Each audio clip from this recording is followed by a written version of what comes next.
Unajua, kuna wanaume wengi wanahangaika na dalili kama kukojoa mara kwa mara, maumivu chini ya tumbo, mkojo kutoka kwa shida, na hisia za kuchoma wakati wa kukojoa.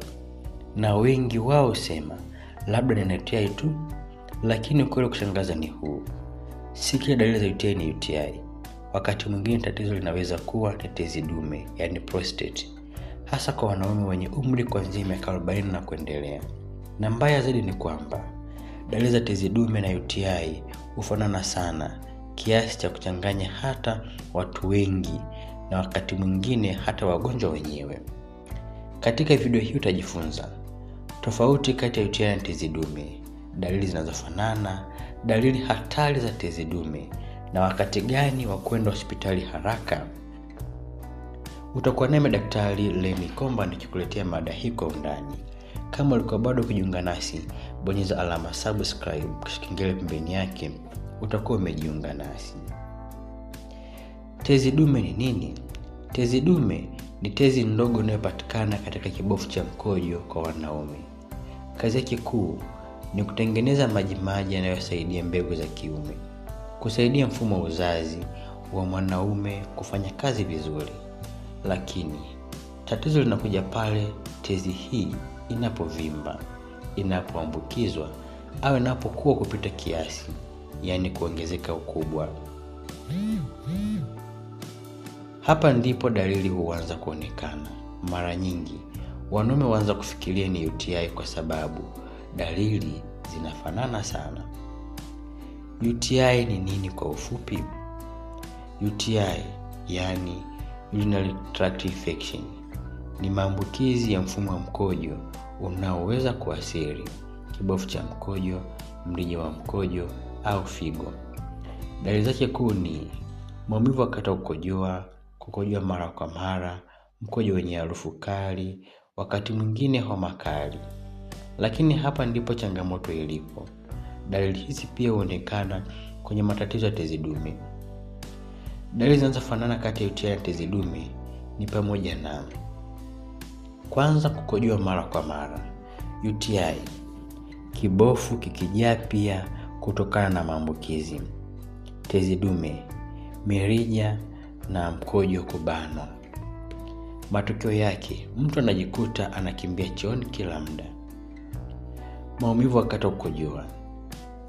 UTI hii kutokana na bakteria na tezi dume ni kutokana na uvimbe kuleta pressure na maumivu. Mkojo kutoka kwa shida. UTI inaweza kutokana na uvimbe wa muda mfupi tunaita inflammation, tezi dume, njia ya mkono kubanwa na tezi iliyokuwa kubwa. Hapa mtu hujikuta anasukuma sana lakini mkojo unachelewa kutoka. Mkojo kutoka kidogo kidogo inaweza kutokana na kibofu hakimalizi haja au njia ya mkojo imeziba kabisa. Lakini pia hisia ya kutomaliza kukojoa. Hii ni dalili maarufu sana ya tezi dume. Mtu anahisi bado mkojo upo hata baada ya kutoka chooni. Namba 6 ni maumivu chini ya tumbo au nyonga. Inaweza kutokana na maambukizi kwa UTI au shinikizo kwenye pelvic kwa tezi dume. Dalili zinazoanzisha taharuki kwenye tezi dume. Ukiona dalili zifuatazo si za kupuuza, unapaswa kuchukua hatua mara moja. Dalili hizi ni pamoja na mkojo wenye damu, inaweza kuashiria maambukizi makali au matatizo ya tezi dume. 2 ni maumivu ya mgongo wa chini, hasa sehemu ya kiuno na nyonga. 3, kushindwa kabisa kukojoa. Hii ni dharura ya hospitali. Namba 4 ni homa na baridi kali sana. Inaweza kuashiria maambukizi yamepanda zaidi.